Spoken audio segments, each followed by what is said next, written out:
کچھ بیل ہیں جو کہا تھا نہیں اللہ دیکھا تھا رسول نہیں دیکھا تھا. بیلوے رہا تھا ہر جگہ نا, ایک بیٹھو رہا تھا ضرور. اللہ دیکھ رہا کہتے ہیں رسول نہیں دیکھ رہا. قرآن کہتا اللہ بھی دیکھ رہا اور اس کا رسول بھی دیکھ رہا. تو قرآن کی مانو گے کہ ان بیلوں کی مانو گے؟ قرآن کے مانا گے. ایک جگہ اللہ فرماتا اغناہم اللہ ورسولہ, اللہ نے ان کو مالدار بنا دیا اور اس کے رسول نے مالدار بنا دیا. سبحان اللہ. تو قرآن تو اللہ اور اللہ کے رسول دونوں کو بتا رہا ہے. اور پتہ نہیں ان کے پیٹ کا گرا تھا, کہتے ہیں اللہ ہی دے جو دی. اللہ سے مانگو رسول سے نہ مانگو. تو یہ کھانا مہروس پتہ نہیں کہے مانگا تھا, پانی مہروس مانگا ہے, کپڑا مہروس مانگا ہے. جب کہا تو اللہ ہی سے مانگنا درست ہے, غیر اللہ سے مانگنا درست نہیں ہے تو نہ مانگو. نہیں مانگو گے تو ہفتہ بھر جینا مشکل, دنیا میں مشکل پڑ جائے گا. بولو بے شک. اس لیے لوگوں عقیدہ رکھو کہ اللہ بھی دیتا ہے اور اللہ کی عطا سے رسول بھی دیتے ہیں. سبحان اللہ. اور ایسا دیتے ہیں.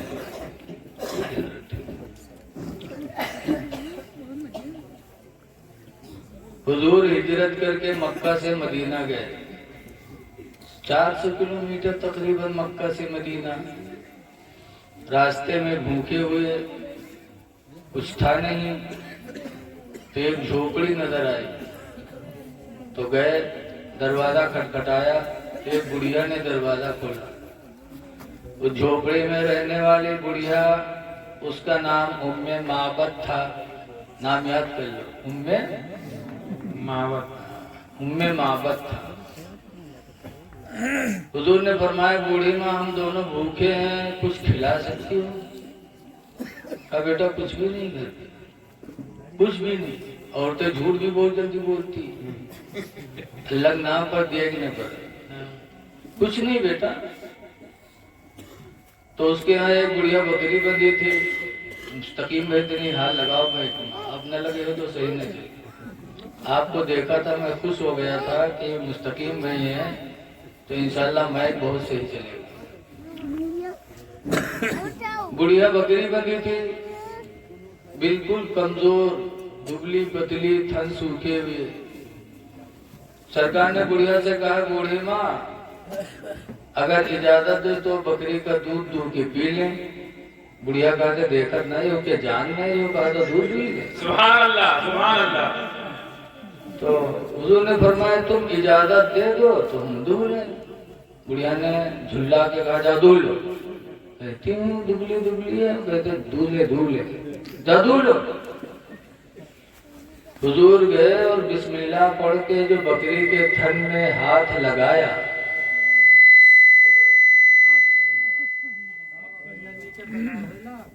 بکری کے تھن میں ہاتھ لگایا تو بکری آنن فانن تندرست ہو گئی اور اس کا تھن دودھ سے بھر گیا. سبحان اللہ. حضور نے دعا, ایک برتن بھرا, بڑھیا سے کہیں دوسرا لاؤ. دوسرا برتن لایا, اس کو بھی سرکار نے دودھ کے بھرا, کہا اور لاؤ. اور برتن لاتی گئی, سرکار دودھوں کے بھرتے چلے گئے. سبحان اللہ. جتنے ان کے گھر میں پتیلی بھگونا رہے سب بھر گئے. سرکار لاتی جاتی تھی, سرکار دودھوں کے بھرتے جاتے تھے. جب بڑھیا بولی اب کوئی برتن نہ ہے تو حضور نے دودھ کے پہلے بڑھیا کو پلایا, پھر حضور نے اپنے دوست حضرت ابو بکر کو پلایا, سبحان اللہ. پھر اس کے بعد خود پیا, اور اس کے بعد حضور تشریف لے گئے. لیکن روایتوں میں آتا ہے کہ بکری اسی طرح دودھ دینے لگی. روزانہ بڑھیا گھر کے سب برتن کا دودھ دھو کے بھر لے اور دودھ بیچنے لگی تو بڑھیا مالدار ہو گئی.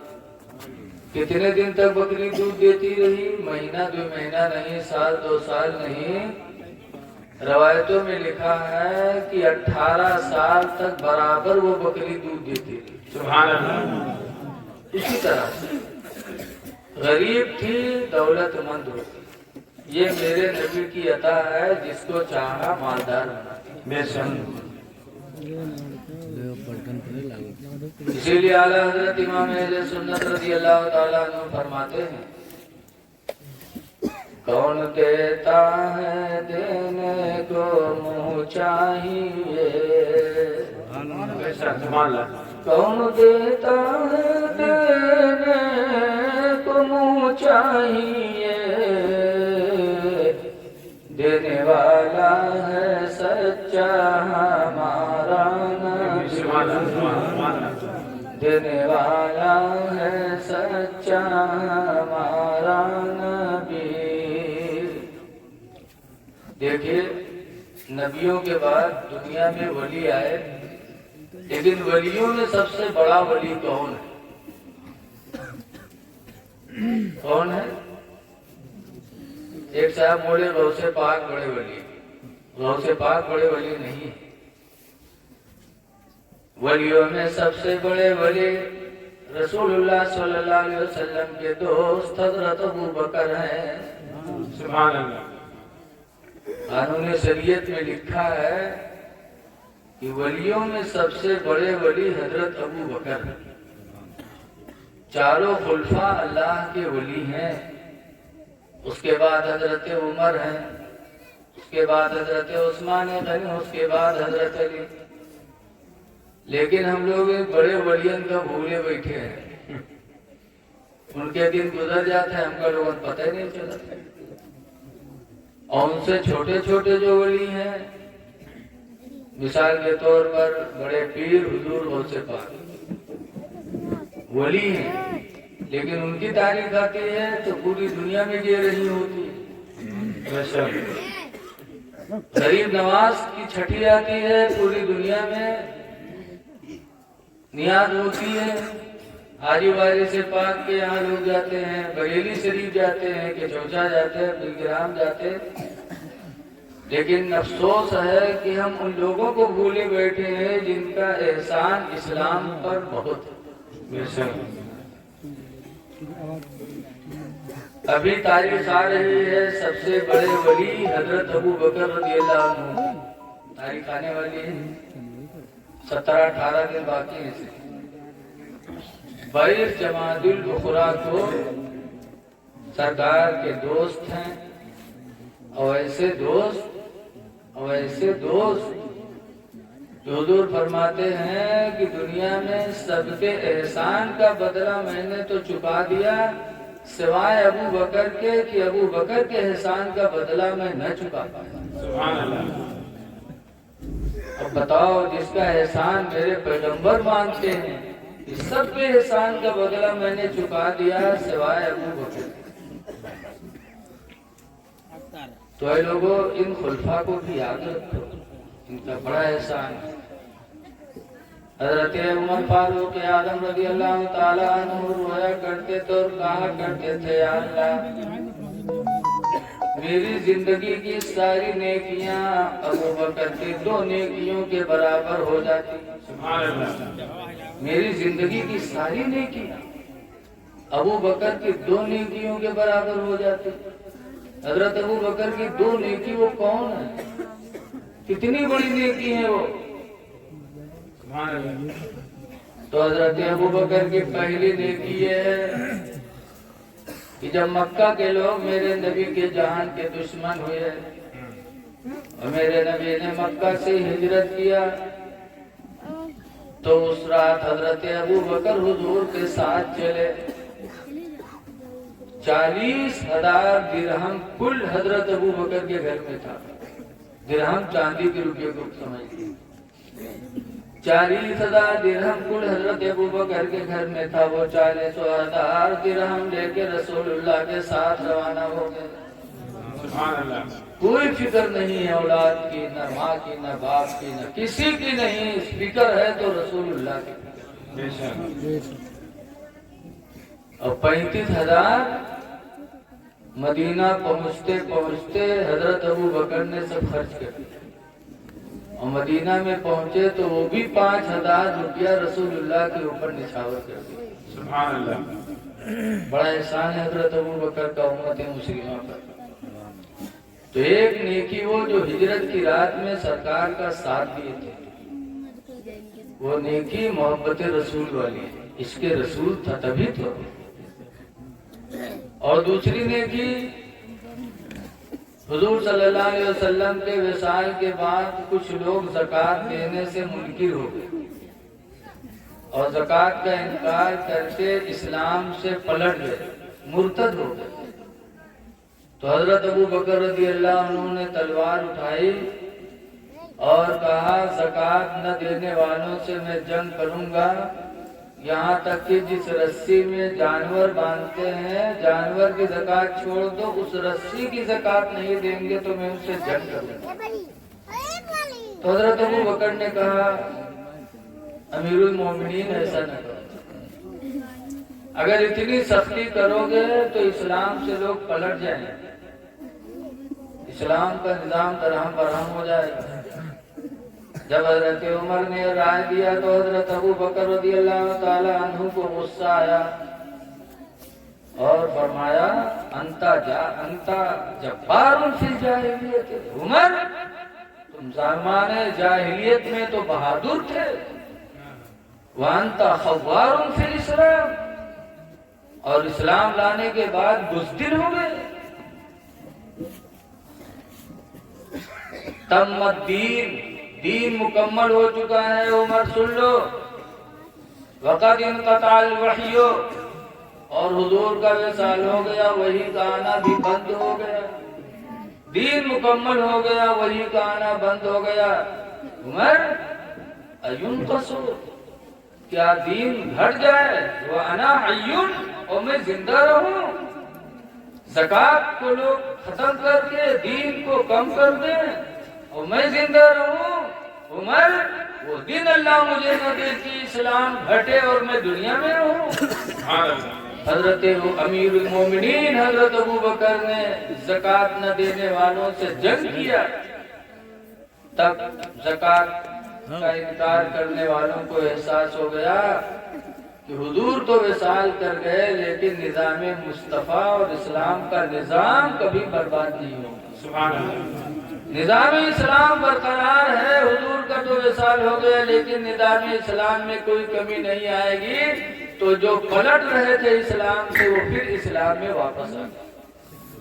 تو حضرت عمر کہا کرتے تھے کہ ابو بکر کی دو نیکی، ایک جو ہجرت کی رات میں جو ساتھ دیا، اور دوسری نیکی کہ جب لوگ اسلام سے پلٹ رہے تھے زکوٰۃ کا انکار کر کے، تو حضرت ابو بکر نے جنگ کر کے اور اسلام کا نظام تھام دیا۔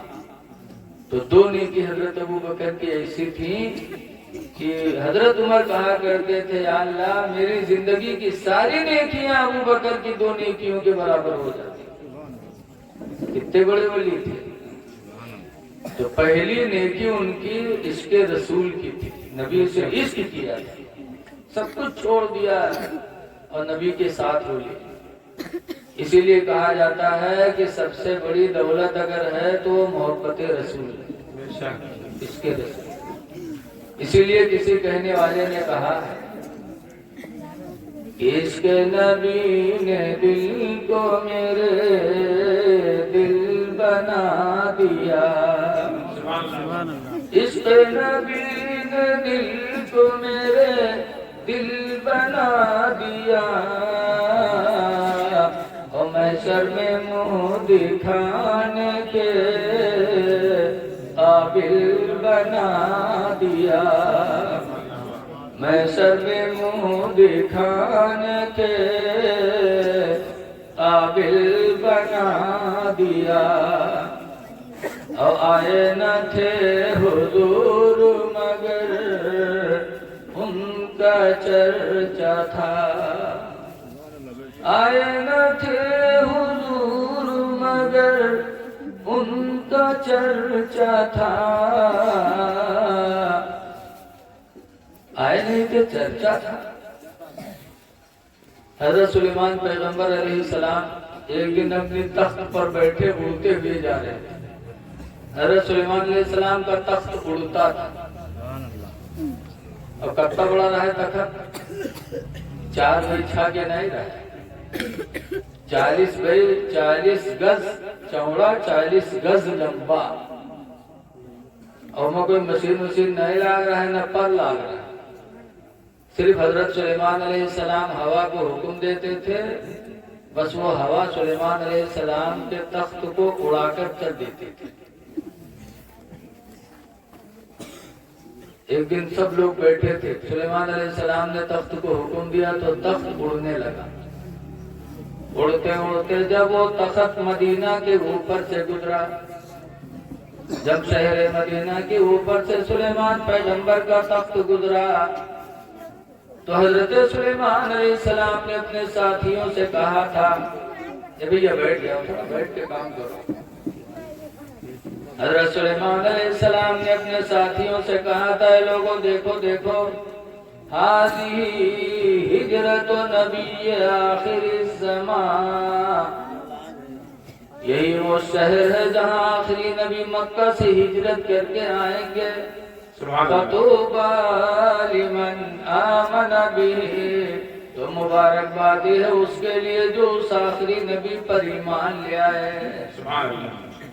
وَاتَّبَعُوهُ، اور مبارکبادی ہے ان لوگوں کے لیے جو اس آخری نبی کی پیروی کرے. تو آئے نہیں تھے، لیکن سلیمان علیہ السلام ان کا چرچا کر رہے تھے. بہت سے نبیوں کی آئے نہ تھے حضور مگر ان کا چرچا تھا. آئے نہ تھے حضور مگر ان کا چرچا تھا. یثرب کو مصطفیٰ نے مدینہ بنا دیا. یثرب کو مصطفیٰ نے مدینہ بنا دیا. دیکھو آج کل جب امام صاحب کوئی تقریر کر رہا تھا تو تقریر وہی کریں گے جو قرآن و حدیث کا حکم ہے. تو ماں کچھ بات ایسی ہے کوئی کسی کو برا لگا تھا تو مسجد کے متولی صاحب کہا تھا، امام صاحب وہ بولی نہ بولا کرو جس سے کوئی غصہ آ جائے، سب کا ایک کرو، ایک کرے والی بولی بولو. اچھا بتاؤ، کیا ایمان اور